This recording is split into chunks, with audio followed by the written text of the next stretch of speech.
D'ailleurs, les relations les plus désagréables, c'est celles qui nous prennent de l'énergie plus qu'elles nous en apportent. Donc, quelque part, il y a un intérêt.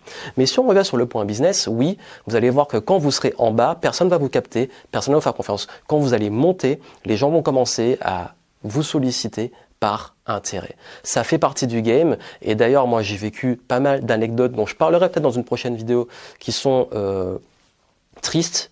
Ça peut être des trahisons, des déceptions, mais aussi des belles surprises. Mais s'il y a bien une chose que j'ai apprise par rapport à ça, c'est que peu importe ce qu'une relation, et que ça soit business ou amical, mais dans le cadre du business, qu'on parle d'entrepreneuriat, soit intéressé, tout ce qui compte, c'est d'être au clair. Ça veut dire que s'il commence à y avoir des ambiguïtés d'échanges ou de trucs amicaux, etc., mais que c'est pas clair derrière sur le business, il faut toujours que les choses soient carrées. Ça, je l'ai appris vraiment à la dure.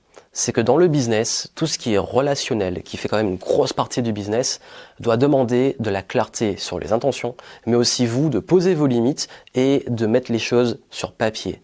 Par pitié, faites des contrats, laissez des traces écrites, des engagements, et soyez sûr de bien comprendre quels sont les tenants et aboutissants de toute collaboration, de toute chose que vous faites, que ce soit un associé, un partenaire, une collaboration, peu importe.